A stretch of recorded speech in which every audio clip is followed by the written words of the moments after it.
মাহমুদুল হাসান আছে, তারপরে কি রায়হানুল ইসলাম, সুজন হাওলাদার, মাসুদ পারভেজ, ইব্রাহিম খলিল রাফি, ভাইয়া ওকে, ইমরান হোসেন, গোলাম মাহবুব আছে,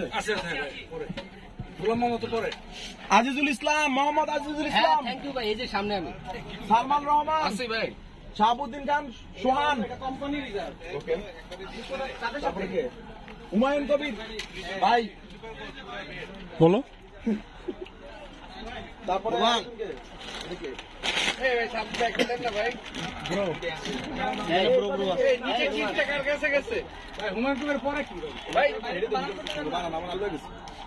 কি তুমি কি অন্য বাসটা বলে ফেলছো? সাদেকুল ইসলাম ভাই, তারপরে নাইম সরকার আছে, তারপরে কি সোহাগ হাওলাদার, এই যে ভাই আসি ঠিক আছে ঠিক আছে, তারপর হচ্ছে ওই যে এই পাশে আলামিন আসলাম খান, আরিফুল হক, আব্দুর রশিদ, আরিফুল হক নাই,